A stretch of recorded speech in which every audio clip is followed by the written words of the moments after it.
여러분 안녕하세요. 반갑습니다. 서드스페이스 베를린 환경 아카데미의 고정희입니다. 새해가 밝은 지도 벌써 일주일이 지났네요. 올해는 호랑이 해라는데 호랑이처럼 힘차게 포효하면서 새해를 맞으셨기 바랍니다. 지난해 저희 서드스페이스는 3월부터 시작한 식물 적용학 온라인 강좌로 꽉 찼던 한 해였던 것 같습니다. 3월에서 6월까지 1학기 강좌를 마쳤고 이어 9월부터 12월 중순까지 2학기를 마쳤는데 2학기에서는 시즌 1, 2로 강좌를 확장했었습니다. 시즌 1에서는 개론편을 다루고 시즌 2 인물평전 1부에서는 식물 적용의 대가들, 즉 유명한 식지 디자이너 9명을 선발하여서 그들의 생애를 더듬고 작품을 분석했습니다. 다음 학기 즉 2022년 3월 15일부터 시즌 3이 시작됩니다. 시즌 3은 인물평전 2부가 되겠는데 현재 왕성히 활동하고 있는 중견 디자이너 6인 그리고 30대 무서운 신의 2인의 작품을 분석하고 마지막으로 영원한 명장 2인 페넬로피 호프하우스와 로베르토 부를레 막스의 세계를 살펴보고자 합니다. 인물평전이 무엇인지에 관해서는 아무도 의문을 갖지 않지만 식물 적용학 자체에 관해서는 많은 분들이 묻습니다. 식물 적용학이 대체 무엇인지요? 그래서 오늘은 여러분께 제가 간략하게 식물 적용학 개론편에서 다루는 내용을 소개해 드릴까 합니다. 식물 적용학이라면 무척 딱딱하게 들리죠. 그렇지만 내용은 전혀 그렇지 않습니다. 식물 적용학이란 단어를 그대로 풀이해 보면 식물을 적절하고 바르게 이용할 수 있는 방법을 연구하는 분야라고 할 수 있겠습니다. 물론 식물을 이용하고 적용하는 분야는 매우 다양합니다. 식물은 우리 삶 전체를 알게 모르게 지배하고 있죠. 우선 식물이 없으면 먹고 살 수가 없습니다.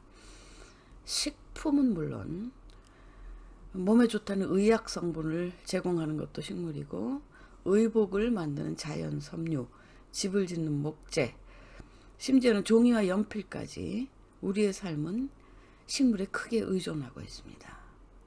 이제는 이산화탄소 흡수원으로도 유명세를 타고 있죠. 그 중에서 우리의 관심 분야는 물론 조원과 조경입니다. 정원과 공원에 어떤 방법으로 식물을 바르게 이용하여 아름다운 풍경, 지속 가능한 정원을 만들 수 있을까에 대해 논하는 과목입니다. 그런데 한 가지 매우 중요한 사실이 있습니다. 식물 적용학은 식물학자들이 개발하고 연구한 것이 아닙니다. 우리와 같은 정원, 조경, 디자이너들이 직접 연구 개발한 것이죠. 식재 디자인을 직접 하는 사람들이 자기들이 다루는 정원식물, 조경식물을 깊이 탐구하고 이들을 어떻게 심어야 아름다운 정원, 오래가는 정원, 관리가 많이 필요 없는 정원을 만들 수 있을지 고민하면서 시작된 것이지요. 시즌2 인물평전 1부에서 소개하는 인물들 유명 디자이너였을 뿐 아니라 식물을 제대로 이해하고 이를 디자인하는 여러 방법론과 기법을 직접 연구 개발한 장본인들입니다. 식물 적용법은 그러나 아직 완성된 것이 아닙니다. 후세에 의해서 연구는 지금도 지속되고 있죠.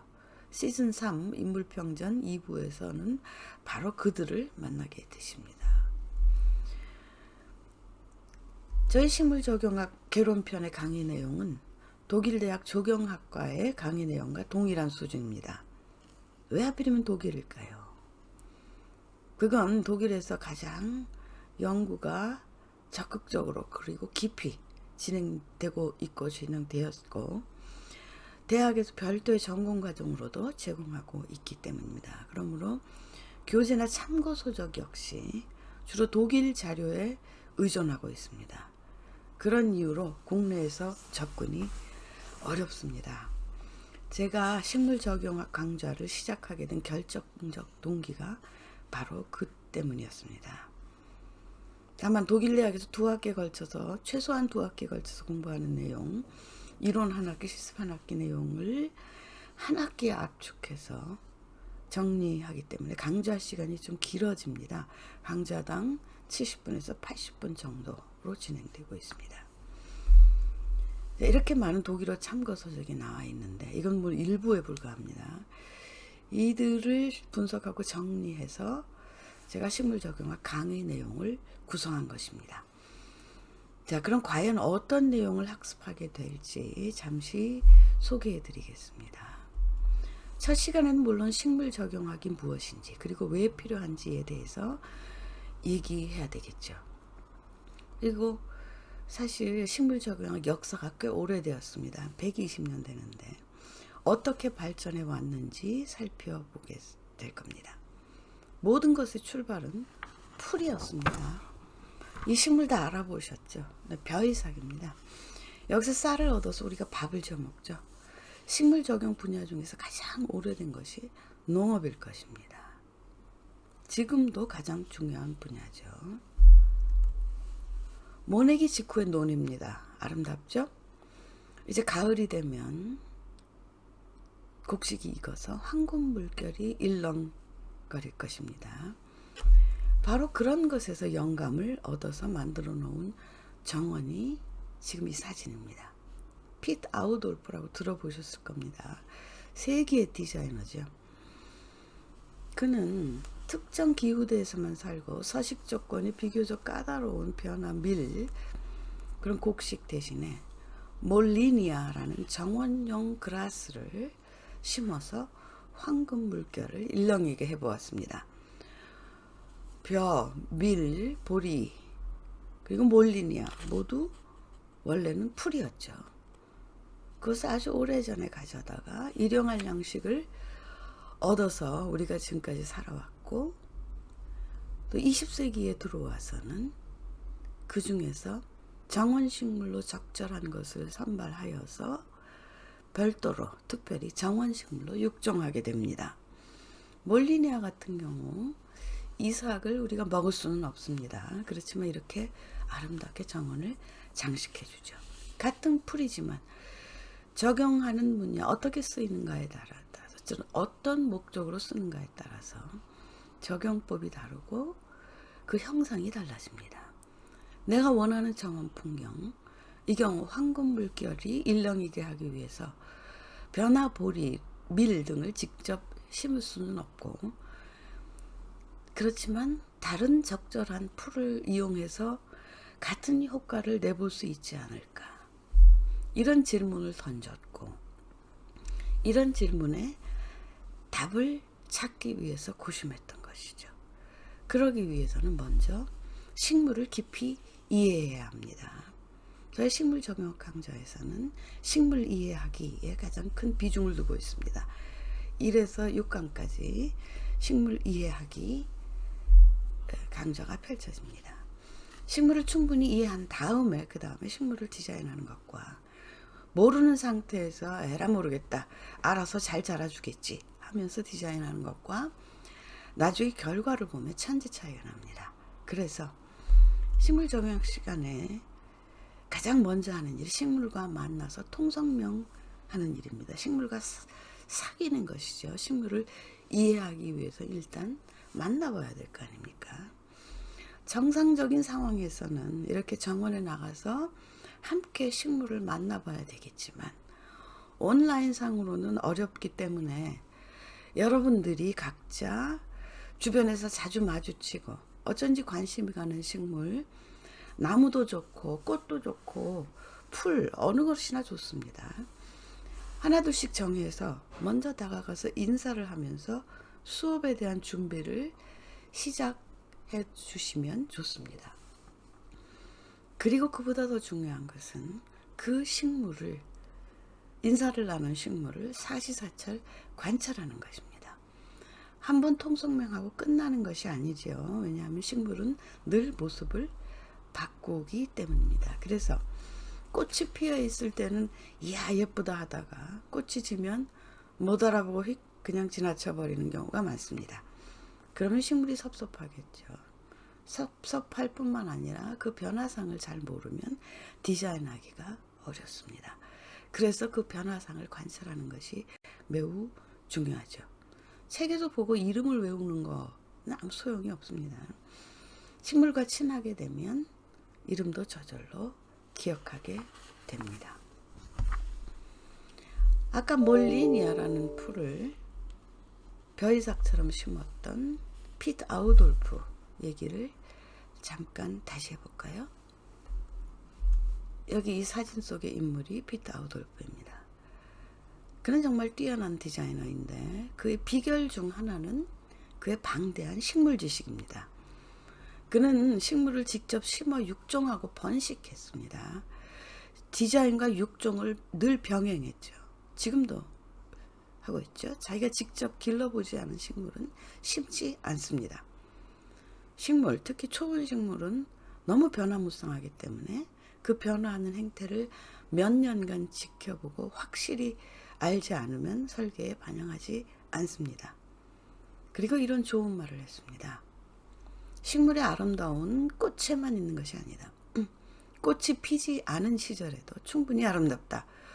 봄에 새순이 올라오는 것으로부터 시작해서 가을에 다 죽어서 시든 모습까지도 아름답다. 그러면서 그는 평생 꽃이 피어 있지 않은 상태의 식물을 더 많이 그리고 더 오래도록 관찰했다고 합니다. 만약 여러분들이 지금 식물과 통성명을 하신다면 나무는 헐벗었고 초본 식물은 다 시들어 버렸을 겁니다. 그래도 상관없습니다. 다 시들어버린 식물을 보면서 봄에 어떻게 새롭게 다시 태어나는지 기대감을 가지고 관찰하시게 되면 정말 경이로운 체험을 하시게 될 겁니다. 그것이 식물의 진정한 매력이 아닐까요? 겨울에 죽었다가 해마다 봄이 되면 다시 살아나는 존재. 저희 식물 적용학에서 중요시 여기는 것은 식물에 관한 지식보다 이렇게 식물과 친해지는 것입니다. 물론 그럼에도 알아야 하는 지식이 있죠. 식물을 이해하기 위해서 필요한 지식들이지요. 우선 식물의 생리와 생태를 알아야 하겠고 식물의 역동적 변화상 그것도 좀 분석을 해봐야 될 것 같습니다. 그리고 식물의 생존 전략이 굉장히 다양합니다. 식물과 관련된 이론들도 역시 중요하죠. 예를 들어서 식물 지리학, 식물 사회학, 식물 생태학을 조금씩 다루게 됩니다. 식물 적용학은 일반 식물 적용학과는 접근법이 많이 다릅니다. 우선 식물의 분류법부터 다릅니다. 예를 들어서 식물의 생활형이라는 것이 있는데 즉 어떻게 겨울을 나는가 하는 것에 따라서 분류하는 것 생활형이라고 합니다. 그래서 한 6가지로 분류하게 되죠. 그리고 식물의 성장에 따른 역동적 변화에 크게 비중을 두는데 식물은 날마다 크고 그 형성과 세계에 역동적으로 변하기 때문에 그 메커니즘을 우리가 이해를 하고 인식하는 것이 중요합니다. 1에서 6강까지 식물을 충분히 이해한 다음 식재 디자인에 들어가게 됩니다. 우선 나무로, 수목으로 기본적인 공간을 만들고 그 다음에 숙군초, 즉 다년생 초본류의 배식 원칙과 배식 기법을 공부한 다음에 좀 더 복잡한 서식처 유형이라는 것, 그리고 뉴 웨이브, 뉴 저먼 스타일 등의 최신 경향까지 두루 살펴보면서 이들이 제시한 식재 방식은 어떻게 다른지 살펴보게 될 것입니다. 그리고 마지막으로 지금 우리가 처해 있는 기후위기 시대, 종다양성 상실의 시대에 직면하여서 우리가 할 수 있는 일은 무엇인지 묻게 되겠습니다. 숙군초 얘기가 나왔는데 숙군초란 다년생 초본류를 말합니다. 보통 야생화라고 우리가 일상에서 얘기를 하기도 하죠. 그리고 그라스나 구근식물도 이에 속합니다. 숙군초가 사실 요즘 식재 디자인에서 핵심적인 역할을 하고 있습니다. 그리고 그 비중이 점점 더 커지고 있어요. 사실 현재 세계적으로 명성을 떨치고 있는 식재 디자이너들을 보면 모두 숙군초를 위주로 디자인하는 사람들입니다. 수군초가 정원에서 본격적으로 쓰이기 시작한 것이 100년이 좀 넘습니다. 120년이라고 제가 아까 말씀드렸습니다. 그런데도 아직 수군초를 바르게 적용하기 위한 방법론이 계속 개발되고 있는 중입니다. 100년간의 고민이라고 할 수 있죠. 거기에는 그만한 이유가 있습니다. 수군초는 뭐 아까도 말씀드렸지만 그 변화하는 주기가 나무에 비해서 매우 짧습니다. 1년이 큰 주기지만 사실 거의 매일 달라진다고 보아도 되겠죠. 그리고 그 종이 엄청나게 많습니다. 우리가 적용할 수 있는 수군초가 몇만 종인지 사실 아무도 확실히 모릅니다. 되게 1만 종에서 2만 종 사이라고 생각하시면 될 겁니다. 그런데 날마다 새로운 품종이 육종되어 나오고 있고 또 한편 도태되는 품종도 적지 않습니다. 그래서 플러스 마이너스 2만 종 사이 생각하시면 되겠습니다. 이 수군초가 정원에 백미를 장식하는 건 말할 것도 없죠. 그러나 종이 워낙 다양하고 변화가 심하기 때문에 다루기가 어렵습니다. 그래서 100년이 넘도록 배식 기법을 계속 개발하고 있는 것이죠. 그럼에도 아무도 포기하지 않고자 합니다. 워낙 매력이 있기 때문이죠. 특히 자연주의 정원에서는 수군초를 심어야 비로소 완전해집니다. 자연주의 정원이라는 개념 자체가 야생 수군초를 정원에 들여와 심기 위해서 탄생한 개념이기 때문이기도 하죠. 그렇기 때문에 수군초에 대한 이해가 매우 중요합니다. 그냥 초본식물인데 뭐 하고 여태까지 무시하거나 선입견을 가졌던 분들이라면 생각을 고치셔야 할 것입니다. 별 생각 없이 접근하셨다가는 나중에 온통 쑥대밭을 만드시게 됩니다. 그런 경우로 사실 많이 보셨을 겁니다. 그래서 디자인의 기본 원칙을 좀 공부해야 하고 그리고 구체적으로 디자인 기법을 공부하게 됩니다. 수군초는 겨울에 완전히 죽지 않고 뿌리 등으로 버티다가 봄이 되면 다시 살아납니다. 그런데 그 겨울나기 방법이 제각각이죠. 식물 전체 목본까지 다 합쳐서 대개 6가지로 겨울나기를 한다면 수군초만으로는 그 안에서만 10가지를 다시 구분합니다. 그 겨울하는 방식과 더불어서 어떻게 번식하느냐, 그 번식 방법을 아는 것이 중요합니다. 왜 중요한가 하면 그에 따라서 식물의 형상이 크게 달라지기 때문입니다. 우리에게 중요한 것은 결국 식물의 형상이니까요. 예를 들어서 식물 속에 사진 속의 이 수군초들은 그 중에서 나눔형이라고 구분을 합니다. 나눔형이라는 것은 스스로 포기를 나누어서 옆으로 번진다, 앞뒤로 번진다 라는 뜻입니다. 그래서 다발을 이루게 되죠. 여기 보시는 것처럼.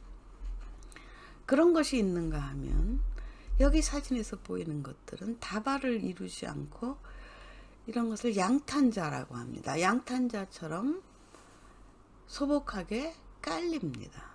그렇게 되는 이유는 이들이 뿌리 지하에 있는 땅속 줄기 또는 지상에 있는 짧은 포복경 등을 이용해서 계속 옆으로 번지기 때문이죠. 옆으로만 번지는 게 아니라 앞뒤로 번지면서 그물을 짜기 때문입니다. 이런 것들을 알고 있으면 디자인하는데 굉장히 도움이 됩니다. 어떤 경우에라도 몇 가지 디자인 원칙을 터득하는 것이 중요하겠죠. 대비 효과, 반복과 상승을 통해서 리듬을 주는 방식 등 여러 가지 구성의 원칙이 있습니다. 그리고 그런 원칙을 대입하여서 구체적으로 배식을 하게 되겠죠.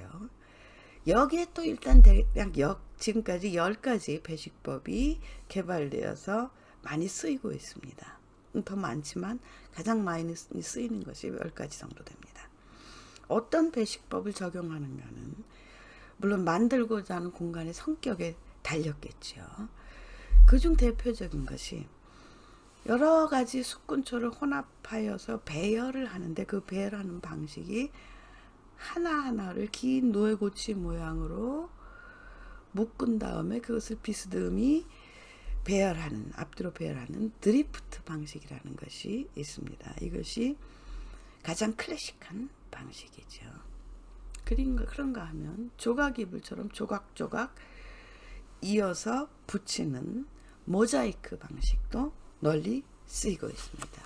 어떤 경우에라도 될 수 있으면 다양한 속건초를 배합하는 것이죠.